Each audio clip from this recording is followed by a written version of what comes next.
सभी को जय मसीह की। और आज हम लोग लूका रचित सुसमाचार जिसका एक अध्याय जिसका 5 पद से हम लोग 25 पद तक देखेंगे और कैसे एक मनुष्य के जीवन में प्रभु ने अद्भुत कार्य किया वो आपको देखने के लिए मिलेगा। तो दोस्तों, आप लोग जो हैं इस वीडियो के अंत तक बने रहेंगे और जो भी वचन जो भी बातें होगी सब पवित्र बाइबल से होगी और हर एक पद को मैं पढ़ूंगा और आप लोग सुनेंगे और देखिए प्रभु ने कैसे इनके जीवन में चमत्कार किया। तो चलिए हम पढ़ते हैं।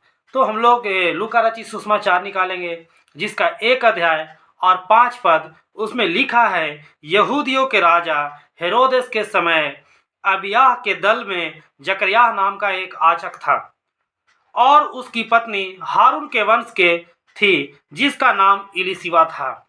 तो अभी आप लोग देखें कि हेरोदेस राजा के समय अबिय्याह दल में एक जकरयाह नाम का याजक था और उनकी पत्नी जो थी हारून के वंश के घराने से थी और उनका नाम इलीशिबा था।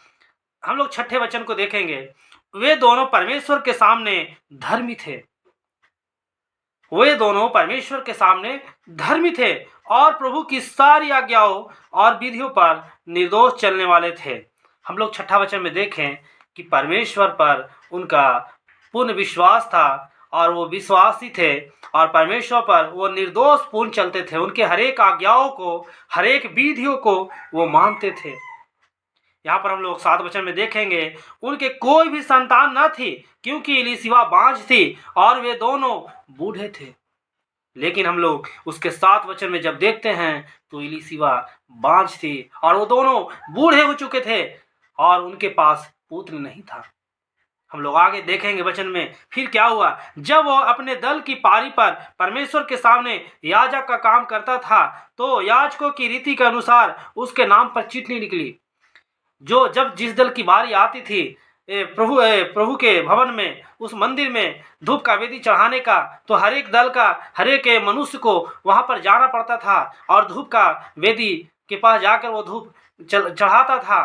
तो जब दल की बारी आता था तो उसमें से सबके नाम पर चिट्ठी निकाला जाता। जिसके नाम पर निकलता था चिट्ठी उसी को जाना पड़ता था और वही अबिय्याह दल में ये चिट्ठी निकाला गया और वो चिट्ठी देखिए किसके नाम पर निकलता है।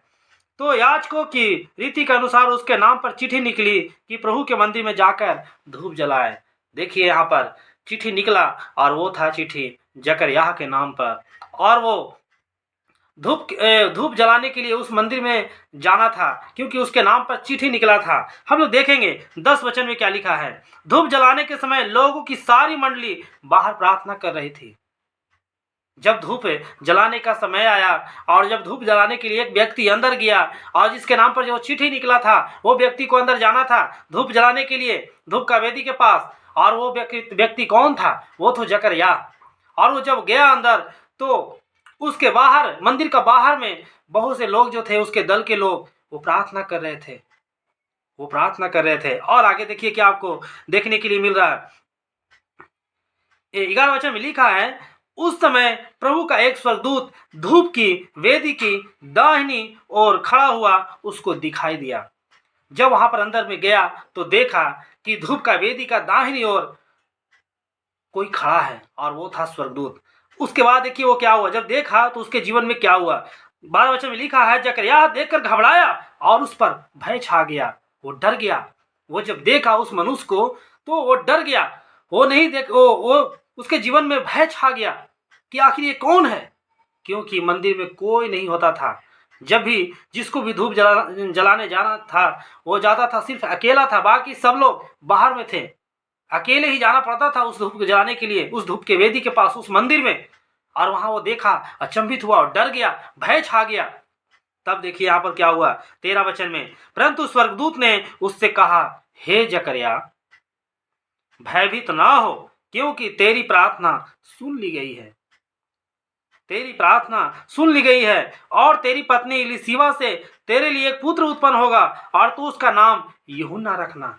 देखिए प्रभु का सुसमाचार लेकर वो स्वर्गदूत इसके पास आया और बताया कि तुम्हारी पत्नी का एक पुत्र होगा और उसका नाम तो यूहन्ना रखना। आगे देखिए हम लोग इसमें देखेंगे 14 वचन में क्या लिखा है, तुझे आनंद और हर्ष होगा और बहुत लोग उसके जन्म के कारण आनंदित होंगे। जब तुम्हारा पुत्र का जन्म होगा इलिशिबा के गर्भ से, तो बहुत से लोग जो हैं आनंदित होंगे और खुश होंगे और तुम्हें भी आनंद और हर्ष होगा। तब देखिए 15 वचन में क्या होता है, क्योंकि वह प्रभु के सामने महान होगा।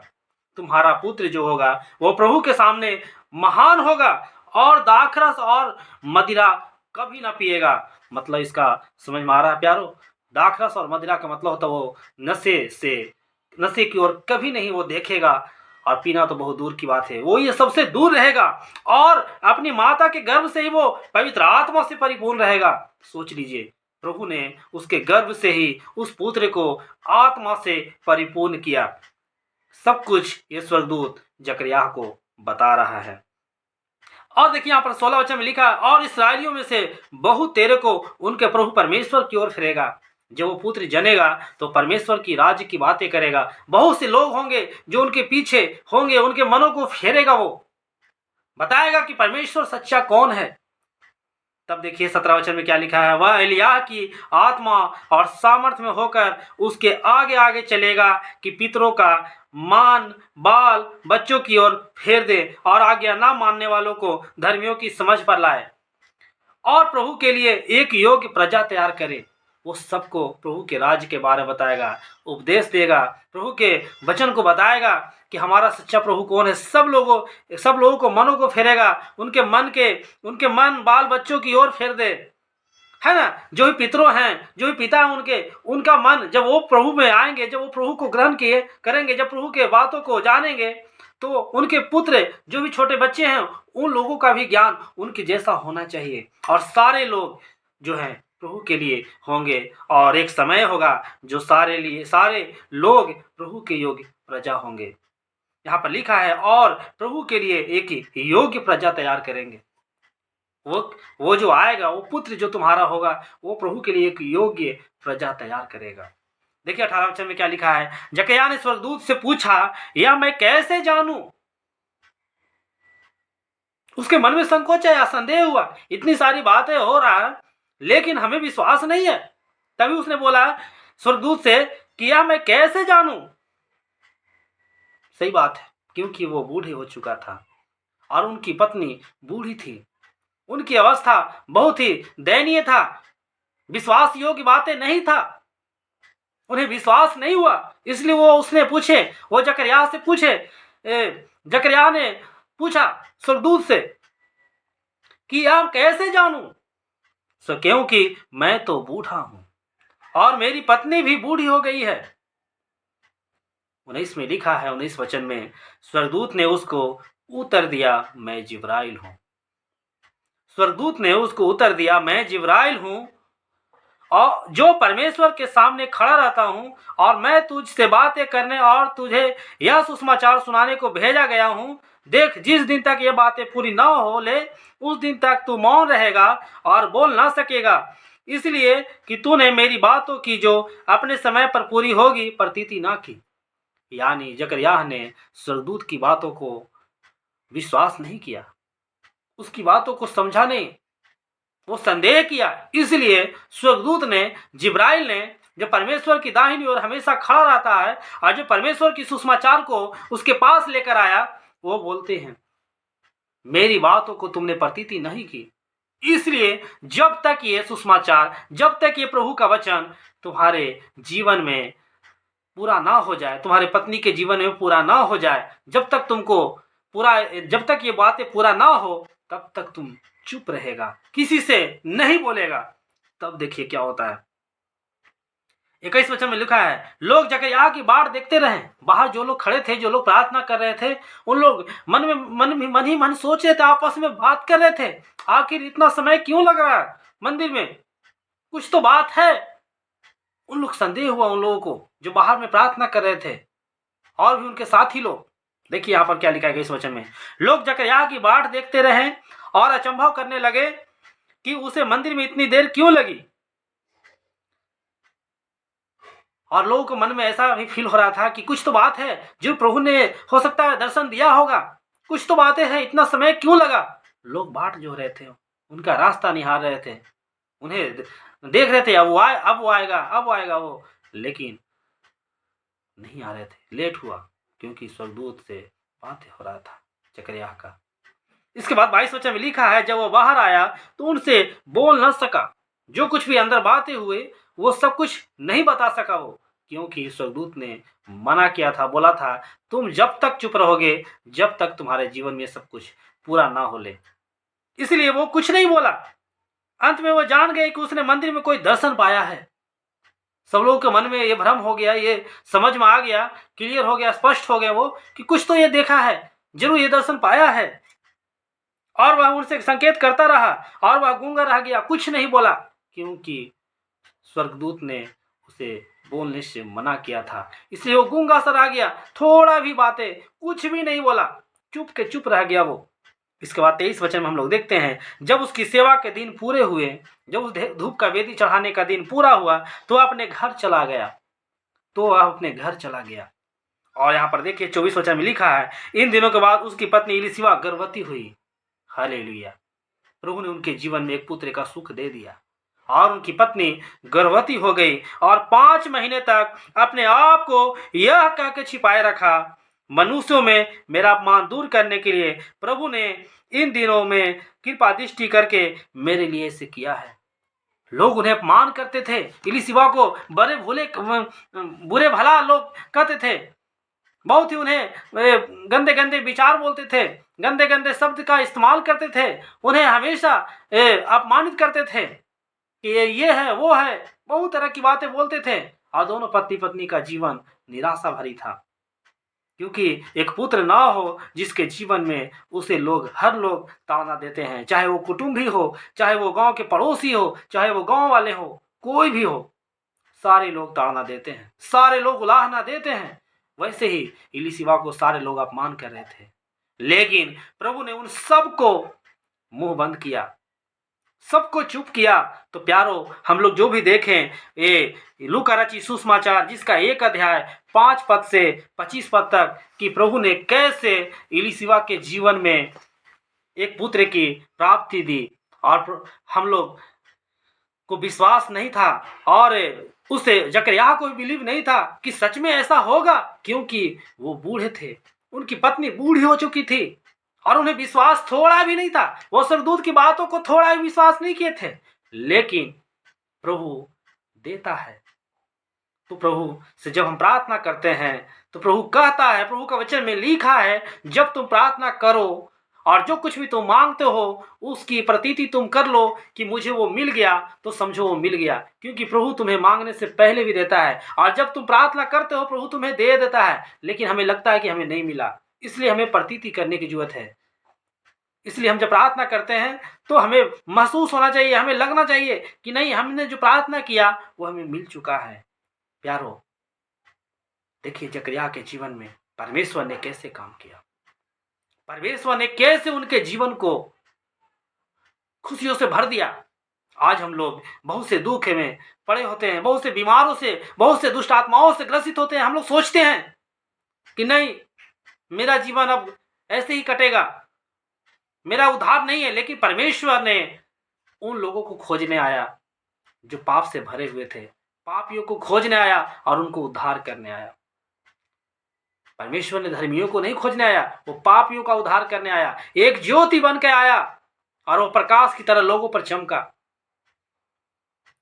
हमारा प्रभु बहुत ही महान है, प्रभु हमारा बहुत ही महान है। तो प्यारो, इस वचन से और इस जकरयाह के जीवन से हमें यही शिक्षा मिलती है कि हमें भी हर परेशानियों में प्रभु को धन्यवाद करना चाहिए, क्योंकि हमारा प्रभु बहुत ही महान है। और हमें ये नहीं सोचना चाहिए ये संभव नहीं हो सकता है। सब कुछ परमेश्वर के सामने संभव है, क्योंकि परमेश्वर हमारा बहुत ही सर्वशक्तिमान और भला है और उनकी करुणा सदा हमारे ऊपर बनी रहती है, उनकी दया हमेशा बना रहता है। वो नम्र है, हमें भी नम्र बनने की जरूरत है, हमें गुस्सा नहीं करने की जरूरत है, हमें कुछ भी प्यार से मांगना। वो हमारे पिता है, वो हमारे परमेश्वर है। इसलिए हमें कभी भी ये नहीं सोचना चाहिए कि ये चीज नहीं मिल सकता, सब कुछ हमें देगा, क्योंकि वचन में लिखा है, मांगो तो तुम्हें मिलेगा, ढूंढोगे तो तुम पाओगे, खटखटाओ तुम्हारे लिए खोला जाएगा। हमें खटखटाने की जरूरत है, प्रभु जरूर खोलेगा। हमें मांगने की जरूरत है, प्रभु जरूर देगा। हमें ढूंढने की जरूरत है, हम जरूर पाएंगे। हमें सिर्फ मांगना है। परमेश्वर कहता है तो मांगो। इसलिए प्यारो, हम सभी के जीवन में बहुत से ऐसे कठिनाइयां होती है, हमारे पास बहुत सारे परेशानियां होती है। हमें प्रभु से मांगने की जरूरत है। प्रभु हमारा उद्धार करता है, प्रभु हमारा रक्षक है, हमेशा हमारी ओर ध्यान किए रहता है, हमेशा अपने बेटों बेटियों के ऊपर हमेशा अपने आंखों की दृष्टि बनाए रखता है। हमेशा हर पल हर क्षण हमें देखता रहता है। कभी नहीं चाहता है कि हमारे बेटे बेटियां दुख में रहे। प्यारो, आज का जो वचन था, आज का जो टॉपिक था, जकरिया के जीवन की एक अद्भुत कहानी और उसके जीवन में प्रभु ने कैसे एक अद्भुत कार्य किया, उसकी निराशा भरी जिंदगी को कैसे खुशियों में बदला। हमारे जीवन को भी वैसे ही प्रभु बदलेगा। हमें सिर्फ विश्वास करने की जरूरत है, हमें सिर्फ प्रभु से प्रार्थना करने की जरूरत है। प्यारो, जितने ही वीडियो को देख रहे होंगे आप लोग, इस वीडियो को जब सुने होंगे, इस वीडियो के माध्यम से जब उस प्रभु के वचन को सुने होंगे, तो हमें लगता है कि आपको ही प्रभु जरूर चुना है। और प्रभु आशीष करेगा, अनुग्रह करेगा, अपने सामर्थ को देगा, अपने ताकत और बल को देगा। और आप प्रार्थना करें, जैसे भी आता है प्रार्थना करें, मांगे। जो कुछ भी जीवन में आपका दुख है, सब कुछ प्रभु को बताएं, क्योंकि वो आपका पिता है, सब सुनता है। प्रभु महान है। और जितने भी इस वीडियो को देखे हैं, जितने भी ये सुसमाचार को और लोगों तक पहुंचाए और लोगों तक शेयर करें, ताकि वो भी जाने कि परमेश्वर कैसे असंभव से संभव करता है। तो इस वीडियो को लाइक भी करें और शेयर भी करें, लोगों तक पहुंचाएं, ताकि टूटे हुए मन, जो परमेश्वर से दूर हैं, मरे हुए लोग, जो परमेश्वर को नहीं जानते हैं, लोग भरमावे में हैं, शैतान के भरमावे में हैं, वो सारे लोग परमेश्वर के पास आए। परमेश्वर कभी नहीं चाहता है कि मेरे बेटे बेटियां दूर हो जाएं हमसे। तो प्यारो, आज का वचन के जरिए आप सभी को ही परमेश्वर आशीष करे। जो भी इस वीडियो को देख रहे हैं उन्हें भी आशीष करें। और जब आप लोग देखते हैं, तो जो कुछ भी आपके जीवन में परेशानी है, प्रार्थना करें। और जो भी वीडियो को देख रहे हैं, आप प्रार्थना करें कि हमारे जीवन में प्रभु ऐसा दुख है, आपका भी प्रभु सुनेगा। क्योंकि उस जकरिया के जीवन की भी जो भी निराशा भरी दुख था, प्रभु ने सुना, आपका भी सुनेगा। और कमेंट में बताएं, आपका भी कोई दुख है, परेशानी है, जो कुछ भी है, कमेंट में बताएं। हम भी आपके लिए प्रार्थना करेंगे, परमेश्वर से दुआ करेंगे। परमेश्वर आपकी जिंदगी को खुशहाल बनाए और आशीष करे, ढेर सारी खुशियां दे। और सारी बातों में प्रभु का आदर और महिमा देते हैं। और प्रभु की महिमा हो और सभी को जय मसीह की